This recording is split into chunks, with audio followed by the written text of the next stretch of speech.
चलिए आपको हम ये भी बताएंगे कि किसी बैंक में रखा हुआ आपका पैसा कितना सुरक्षित है और इसी के साथ अगर कोई बैंक डूबने की कगार पर है तो आपको कितना पैसा मिल सकता है। लेकिन उसके पहले बात कर लेते हैं लक्ष्मी विलास बैंक की। दरअसल भारतीय रिजर्व बैंक की ओर से आरबीआई ने सीधे सीधे ये निर्णय लिया है कि 16 दिसंबर साल 2020 तक इस बैंक से कोई भी ग्राहक सिर्फ 25,000 रुपए ही निकाल सकता है। इससे ज्यादा की रकम निकालने पर पूरी तरह से मनाही हो गई है। इसके एक दूसरे बैंक डीबीएस बैंक इंडिया में विलय का भी निर्णय लिया गया है। इसके अलावा मैंने आपको बताया महाराष्ट्र के जालना जिले में मनता अर्बन कोऑपरेटिव बैंक से भी पैसे की निकासी पर इस वक्त रोक लगा दी गई है। और जाहिर तौर पर जब से यह खबर सामने आई है उसके बाद से इस बैंक से जुड़े हुए ग्राहक बहुत ज्यादा परेशान हैं। इसके पहले यस बैंक और Punjab and Maharashtra cooperative PMC bank के परेशानी में पड़ने की वजह से भी ऐसी रोक लगाई गई थी। और इन तमाम घटनाओं को देखते हुए दूसरे बैंक के जो ग्राहक हैं उनकी चिंताएं कहीं ज्यादा बढ़ गई हैं, क्योंकि पीएमसी बैंक के ग्राहकों को कितना ज्यादा परेशान होते हुए लंबी लंबी कतारों में हम सब ने खड़े होते हुए रोते हुए तक देखा था। इसी वजह से दूसरे बैंकों में जमा पूंजी को लेकर अब ग्राहक बहुत ज्यादा परेशान होने लगे हैं। वैसे देश के सभी बैंक चाहे वो प्राइवेट हो या फिर सरकारी हो हर तरह से आरबीआई के नियंत्रण में रहते हैं।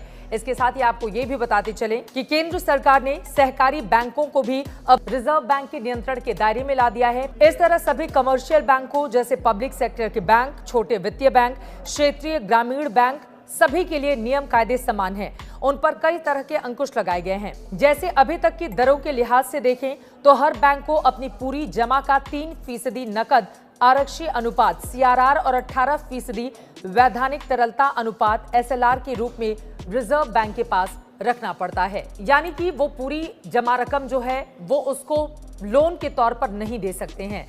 इसके लिए भी बाकायदा कुछ प्रावधान किए गए हैं। इस तरह बैंकों को अपने बही खाते में करीब 9% का पूंजी पर्याप्तता यानी कि सीएआर रखना होना बहुत जरूरी है और इसको लेकर भी नियम बनाए गए हैं। इस बात पर बहुत जोर दिया जाता है कि बैंक कम से कम 12% का सीएआर रखें ताकि संकट की घड़ी में ग्राहकों को कुछ पैसे लौटाए जा सके और इसी को लेकर ये तमाम प्रावधान किए गए हैं। इस तरह से चाहे पब्लिक सेक्टर के बैंक हो या फिर प्राइवेट सेक्टर के बैंक हो हर कोई रिजर्व बैंक के अधीन ही है। और रिजर्व बैंक इस बात का ध्यान रखता है कि अगर कोई बैंक संकट की अवस्था में हो तो फिर तत्काल उसको राहत देते हुए ग्राहकों को कोई नुकसान नहीं पहुंचे इस तरह के तमाम उपाय किए जाएं। आपको बताते चले इसके पहले यस बैंक के मामले में, ग्लोबल ट्रस्ट बैंक के मामले में और पीएमसी के मामले में हम सब ने यही स्थिति देखी है। रिजर्व बैंक का रोल कितना ज्यादा महत्वपूर्ण इन तीनों ही बैंकों के मामले में हो गया था। वैसे तो ये ग्राहकों को पता नहीं चलता है कि बैंक कब किस मुश्किल में फंस जाए, इसका कोई आधार भी नहीं होता है। और हम सब ने ये भी देखा है कि इस तरह के मामले इंडिया में जितने बैंक जिस तादाद में हैं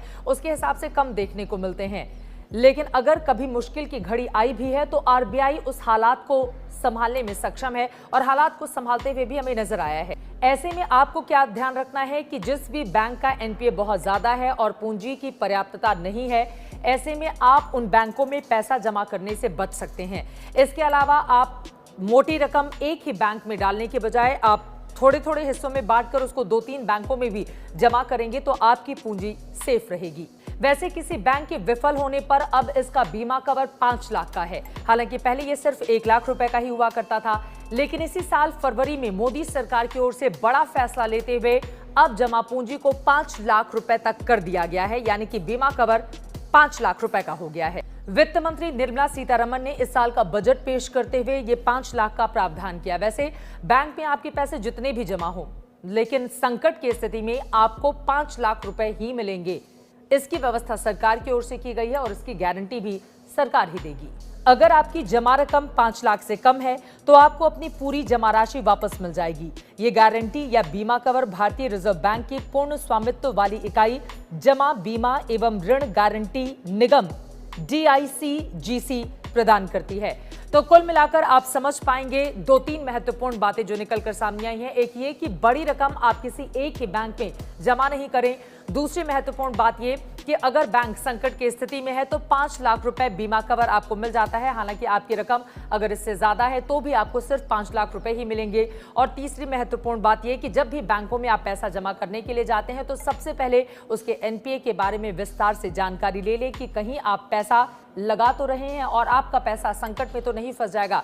ये तमाम छोटी छोटी बातें हैं जिनको अगर आप ध्यान में रखेंगे तो आपकी जो कमाई है, आपका जो पैसा है, जिसको आप इकट्ठा करके बैंक पे अपने भविष्य के लिए रखना चाहते हैं, वो पूरी तरह से सुरक्षित रहेगा।